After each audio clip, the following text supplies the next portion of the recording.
Hello friends, welcome back to our channel M square yummy kitchen.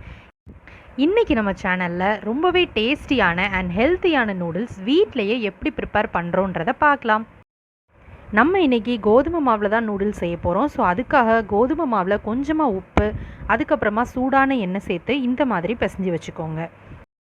இப்போ அந்த மாவிலேருந்து கொஞ்சமாக எடுத்து ஒரு இடியாப்ப குழலில் சேர்த்துக்கிட்டு இந்த மாதிரி பிழிஞ்சு வச்சுக்கோங்க. இந்த ஸ்டேஜில் கொஞ்சம் கொஞ்சமாக மாவு சேர்த்து பிழிங்க, அப்படின்னா தான் ஒன்றோட ஒன்று ஒட்டாமல் இருக்கும். நமக்கு எந்த அளவுக்கு நீளம் வேணுமோ அந்த அளவுக்கு பிழிஞ்சதுக்கப்புறமா ஒரு கத்தியை வச்சு கட் பண்ணிக்கோங்க. இப்போ பாருங்கள், நமக்கு ஒன்றோட ஒன்று ஒட்டாமல் எந்த அளவுக்கு உதிரி உதிரியாக நம்மளோட நூடுல்ஸ் ரெடியாக இருக்குதுன்னு. இப்போ நான் உங்களுக்கு அதை எடுத்து காட்டுறேன் பாருங்கள்.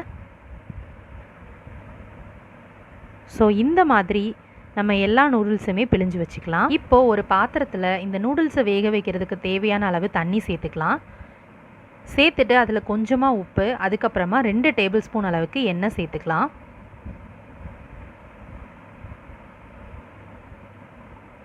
சேர்த்ததுக்கப்புறமா இது நல்லா கொதிக்கட்டும். இப்போது இந்த தண்ணி நல்லா கொதிச்சிருச்சு. ஸோ இந்த ஸ்டேஜில் நம்ம ரெடி பண்ணி வச்சுருக்கிற நூடுல்ஸ் அதில் சேர்த்துக்கலாம். சேர்த்துட்டு ஒரு 5 to 7 மினிட்ஸ் வரைக்கும் வெயிட் பண்ணலாம். அதுக்குள்ளே நூடுல்ஸ் நல்லாவே வெந்துடும். நான் இன்றைக்கி இந்த நூடுல்ஸ் செய்கிறதுக்காக கேரட், குடமிளகா, அதுக்கப்புறமா கொஞ்சமாக முட்டைகோஸ், வெங்காயம் எடுத்திருக்கேன்.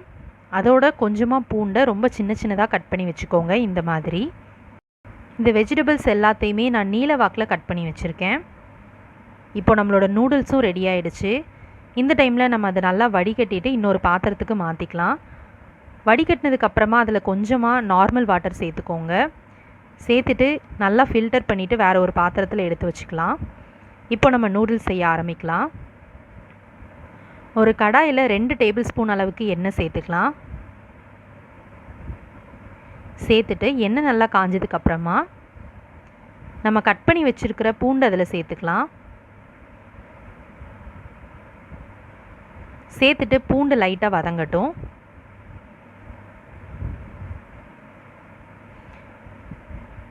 பூண்டு நல்லா ஃப்ரை ஆனதுக்கப்புறமா நம்ம கட் பண்ணி வச்சுருக்கிற வெங்காயத்தை அதில் சேர்த்துக்கலாம். சேர்த்துட்டு நல்லா வதக்கிக்கோங்க. இப்போ வெங்காயம் லைட்டாக இந்த அளவுக்கு வதங்கினதுக்கப்புறமா நம்ம கட் பண்ணி வச்சுருக்கிற கேரட் அதில் சேர்த்துக்கலாம். அதுக்கப்புறமா குடமிளகா, இதோட முட்டைகோசையும் சேர்த்துக்கலாம்.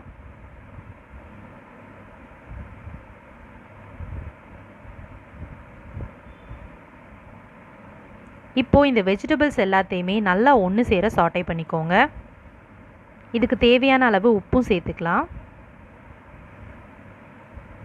இந்த வெஜிடபிள்ஸ் எல்லாமே நல்லா குக்கானா நூடுல்ஸ்க்கு அந்தளவுக்கு நல்லா இருக்காது. ஸோ லைட்டாக க்ரன்ச்சியாக இருந்தால் தான் நூடுல்ஸ் சாப்பிடும்போது அந்த வெஜிடபிள்ஸ் கடிப்படும். க்ரன்ச்சியாக இருந்தால் தான் நமக்கும் சாப்பிட நல்லாயிருக்கும்.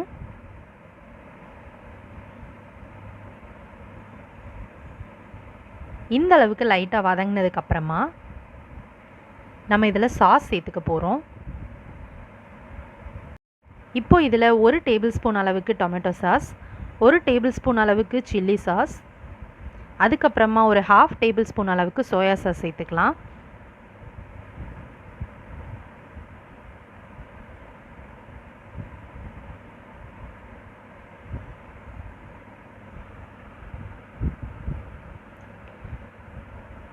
சேர்த்துட்டு நல்லா மிக்ஸ் பண்ணி விட்டுக்கோங்க.